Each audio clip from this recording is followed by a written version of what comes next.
Hey you all, Carpetbagger here, and I have been invited to see a private museum. Drew from the Sally Corporation, who showed us all the amazing dark ride materials that they have at the Sally Corporation, has invited me to come to his own personal museum, which he calls the Drewseum. So this will be a special treat that not many people get to see. Follow me.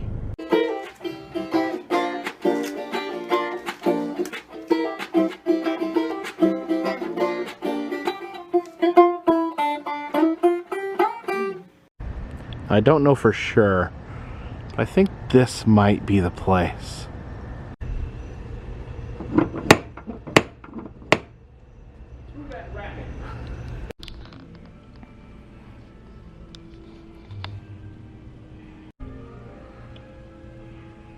Look at that.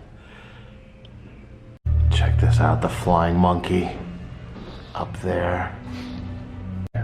A Ray Harryhausen animated film, 1958, I believe. The Voyage of Sinbad? Seventh Voyage of Sinbad. Seventh Voyage of Sinbad.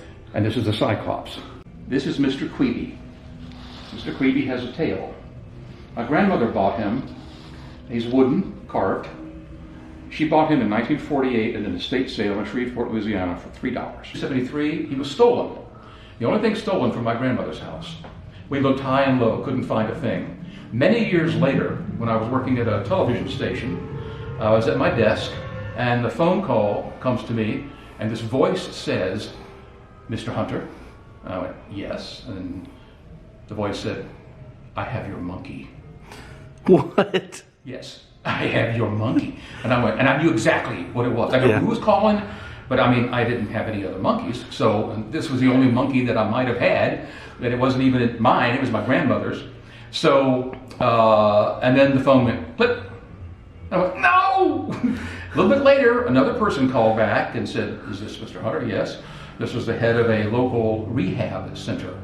Now, back in the late 70s, rehab centers were not as much in the news, not as trendy as they seem to be now. So this gentleman, who happened to know me from local theater, said, "We have something of yours, and if you'd like to come out and claim it, we think it's yours, and you just describe it," and so on.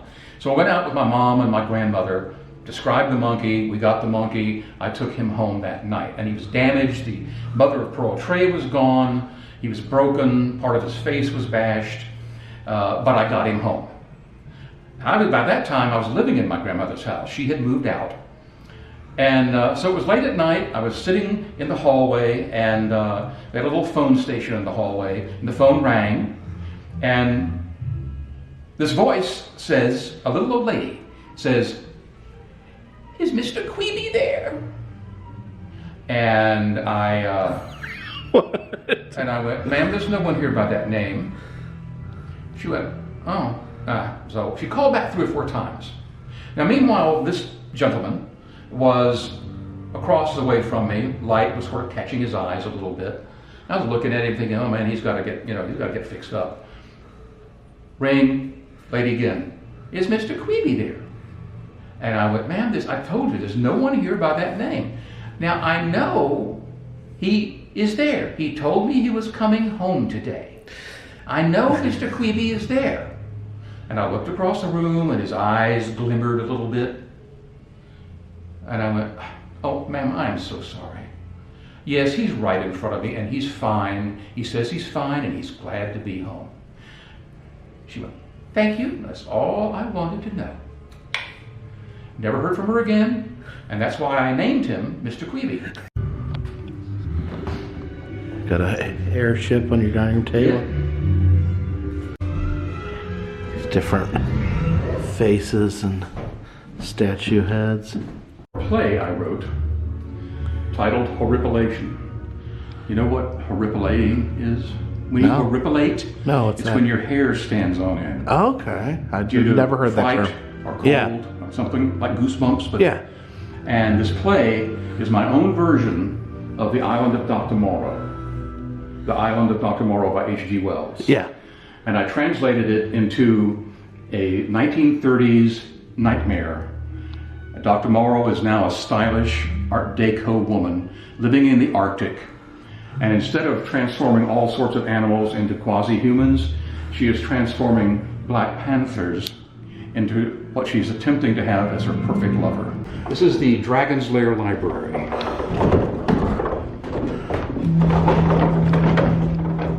Oh, wow.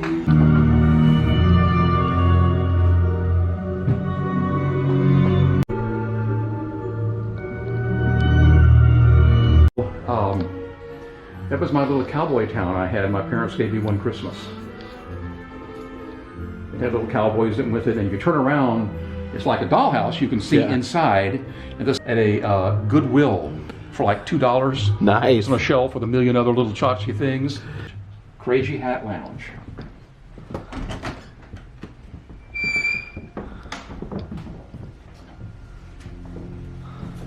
Obviously, because of all the crazy. Because of the crazy.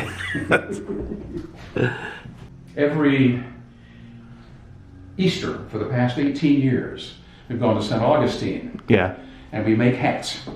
We have lunch and go walk around, watch the parade, have a great time. And, you know, we don't dress up any other way. We just dress nicely, but we wear these hats. This was my hat I wore this year. Oh, wow. And, of course, we had a nice breeze, so that twirled. You know, and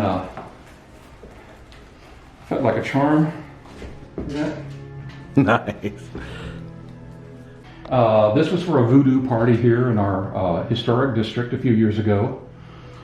This hat was when my friend Renee and I went to the Witches Ball in New Orleans on Halloween night back in 2015. This is the night before that. We went to the Anne Rice Vampire Lestat Ball, and I wore this hat. Was that like blood trailing down? Sure. Stylized, of course. Oh, it's got mirrors. That's creepy. The 20,000 Leagues Theater. Okay.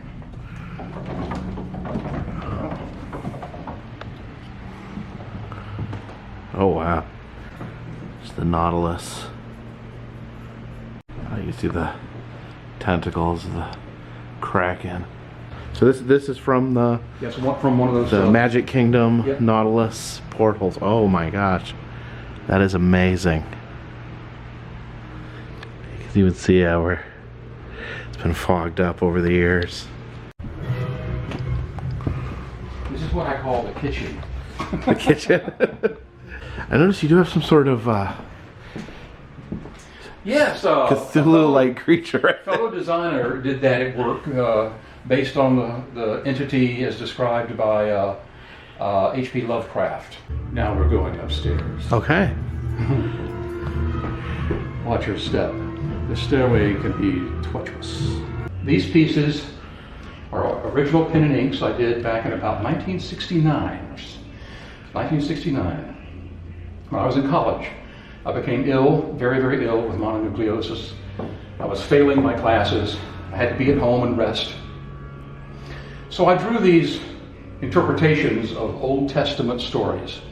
Somehow the teacher saw them and was so impressed he passed me in the course without taking any tests. Really? He said, I love the interpretation, I love your understanding of these things, and I'm going to get you through the course. And that was so cool. So we got the creation, the tower, Babel, Moses. Oh, there's Lot's wife. And David slays Goliath. Oh, got his head on a platter there. Okay, this is my studio. Stuff from Fantasia. What's the big demon called? It's Chernabog. Chernabog, that's right.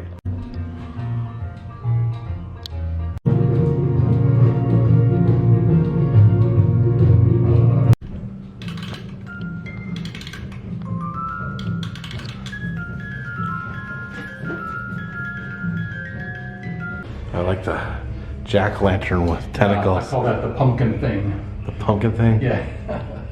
Okay, this room is called the Crew of the Loving Dead, but actually the Den of the Loving Dead. Not the Loving Dead. Yes, the Loving Dead, not the Living Dead, the Loving Dead. Now, that is a crew of zombie pirates.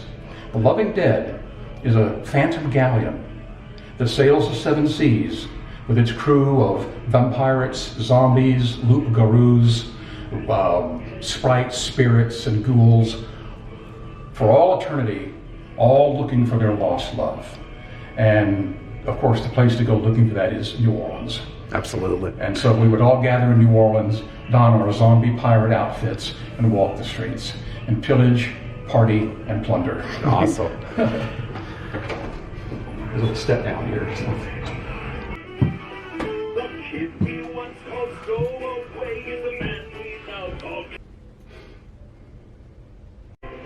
I got some doubloons. Yeah, little plastic doubloons. So that is you?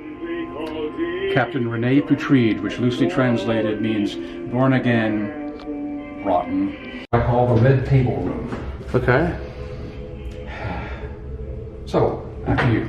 After me? After you. Oh. It's like a seance room.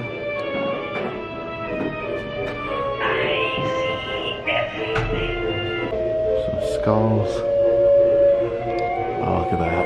Fairy skeleton up there. This piece is titled Evocatio. Recently discovered in a sealed attic room in a long abandoned and derelict Creole townhouse in New Orleans, Vieux Carré, this voodoo altar has remained untouched and intact for almost 100 years.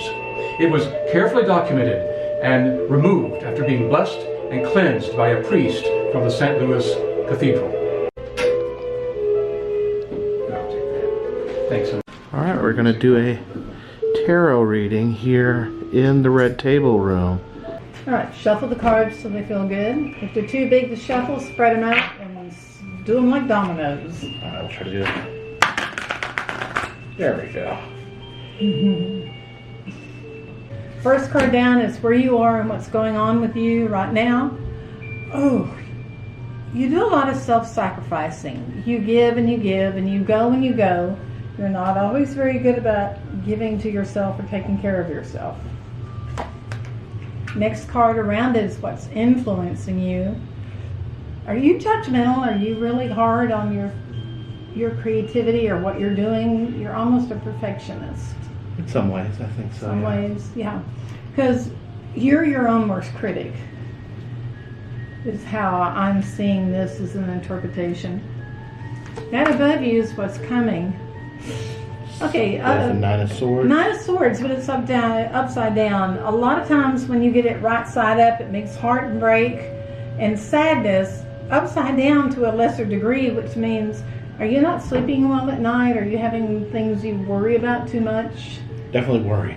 So, okay, this means you haven't learned to take your worries off your back and put them aside. Because when you get quiet, you sit down or you go to bed, they creep unbidden into your consciousness. So it's almost like you have to do a routine of taking them off, telling yourself you can put them down and not have to think about them, because this could really build up into something that might be bothersome when you're not sleeping right. Yeah. And there's nothing you can do about worrying. Things that's happened behind you that's influencing you now. Are you money driven? Am I money driven? Yeah. Because maybe. I don't think so. Well, it's kind of like. Everyone is in some. But you were like, I'm trying to, because this is your past, like you were told, find a career that pays you money.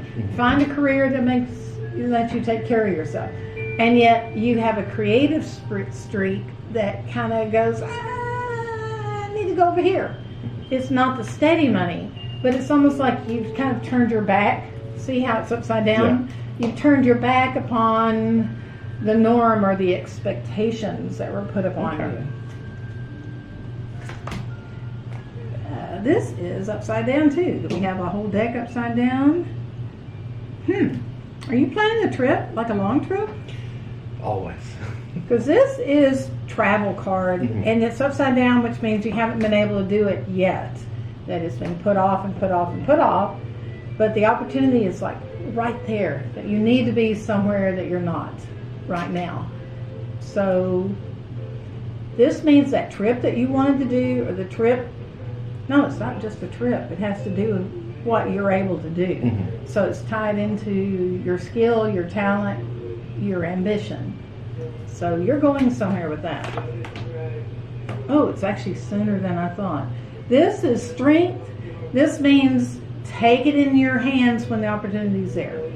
Something's going to pop up and go, hey, you want to go to blah, blah, blah, like Australia. Jump on it. Don't make excuses why you can't. So this is take it, do it, run with it, believe in yourself.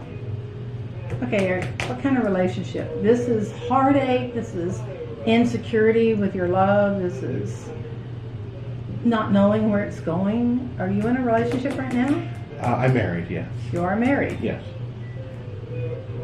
That may tie into the trip that she can't go and doesn't want you to go. Has she asked you not to go places before, or? Yes. Yes, you're gonna ask again. I don't mean to be. That doesn't mean you're having a divorce or anything. It just means that there's always these little heart things you have to get over or get past or deal with. Let's see what the card on top of it says. Actually, you have to look at what you have. So apparently this means the glasses are all full. So you have a happiness there. So there's a satisfaction, there's a partnership. But even having partnerships, you have those little... Yeah. It's not way up here, it's not way down there, it's just glass to glass every day. People around you. Phew, this is a jealousy card. Ten of Pentacles. Ten of Pentacles upside down means professional envy or someone who's just kind of like going behind your back. So just be careful, because there's always going to be somebody who's kind of like they could get you out of the way. They think they could do better. So, and I don't know who this is or what that's relying to. Huh? Good to know. So they may be smiling in your face. No, they're not that close to you. They're just envious. And that's usually pertaining to what you do every day or the business you're in. That is the Princess of Staves, which is a feminine card.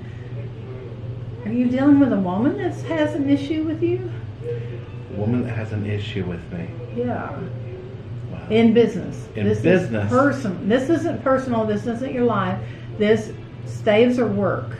Staves are career. Staves are your ambition, the things you carry yourself forward. Woman. This is probably a woman. That is something to put in the back of your mind and just kind of think about. Okay. Okay? Or it could be even someone with feminine traits. Okay. Okay? So, whoa. You've been very lucky. This is the sun. This means getting what you want, getting your ambition is coming to fruition. Always remember where you came from and what you have. This is the cups. So don't lose what you've got in one hand to go forward with something else. You are definitely going to make a big move, and I don't know where that is. A big move. Its cups are fulfilling, getting your ambition filled, getting your secret desires fulfilled. Transformation. Are you working on a movie or a documentary? I mean, like nothing for a lot of money. No. I mean, in some ways, I'm always making a documentary, but no, this is big, bigger. Okay. Good income. So you never know where small steps take you, but you're kind of on a ride right now that's taking you somewhere that you're going to be surprised about. Okay. Any questions? Worried about who's...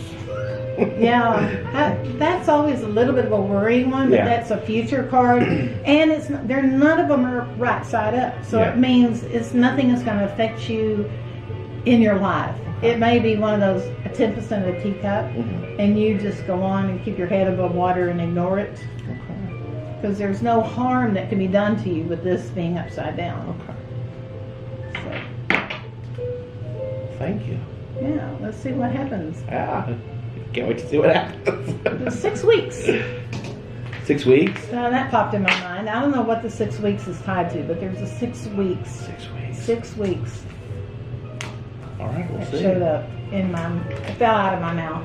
Sometimes the weirdest things, I don't have any control over them. They just sort of like come out and say, don't you love his art?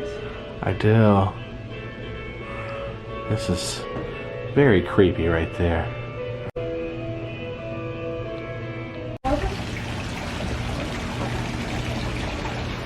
Ooh. There's a step. Now, this is a vintage sign from 1928. A very famous traveling sideshow, traveled by rail, called Autotopia, the Midway of Marvels. The gentleman that ran it, his stage name was Professor Fobatar. And this was advertising if you were wealthy enough, you could ride along with, in the coach, ride with the sideshow across the country. I want to do that. Now, the cool thing about that is that's all BS. Okay. As most great stories are. The Autotopia sideshow lasted until 1936, when crossing a trestle during a giant storm in Ouachita, over the Ouachita River in northeast Louisiana, the trestle collapsed, the train collapsed into the river. No one was killed, but that was the end. And of course it was during the Depression, they couldn't recover and such. Professor Fobatar retired to his personal coach on a side track outside of New Orleans. There, he built a large-scale replica of what he remembered his circus, his sideshow train looked like. Meanwhile, there's a little guest cottage here. Ah, some clowns. Oh, wow.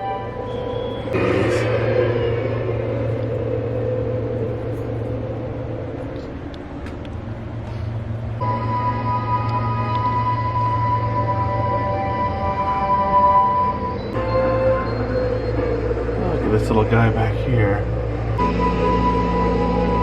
Incredible human beings. Girl to gorilla show. The glass house, the mirror maze.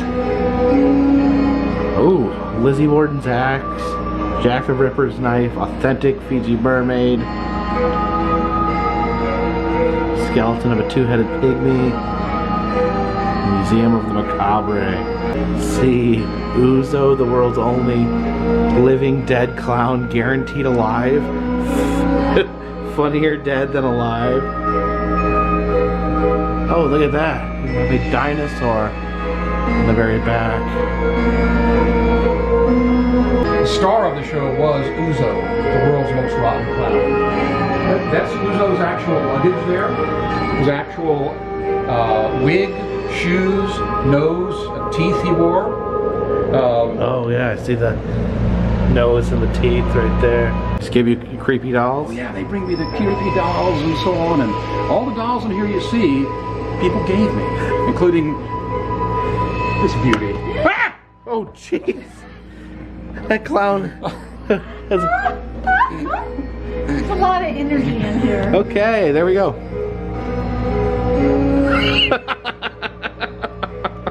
You know what, Jacob? What's that? They're all my friends. You can be my friend too. Oh, okay.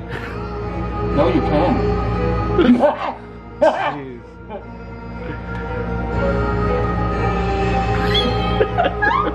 I told you about Dr. Blood earlier. Yeah. That's the wax figure of Dr. Blood that stood in the Wax Museum. You take that mask off, that looks like me back in 1989. Okay. Well, a few scrapes in the wax, but these are old Dr. Blood masks here. So some of like the mirrored. Yeah, he went from this sort of plaster-looking sort of thing to these mirror masks over the years.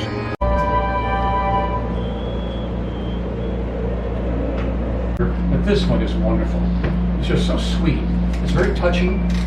Zuzo was a nice guy. He happened to be a zombie clown. They fed him dead horse meat so he wouldn't eat humans. Aw, the music box. Send in the clowns. It's just sweet. It's very touching. There's Prince Randian from the movie Freaks. There's a shout out to The Thing out in Arizona. Ah, Bozo the Clown.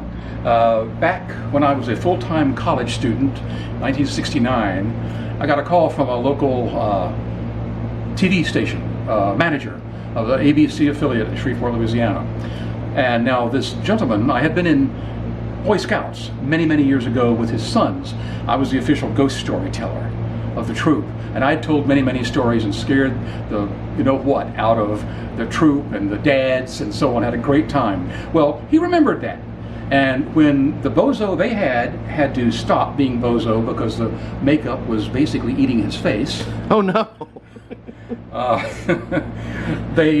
He thought of me and he called me and I said, well, Mr. Flett, I said, why do you want me to be bozo when I scared the heck out of all these kids way back then? And he said, but you knew how to work with the kids. You knew how to work with them, and they loved hearing your stories.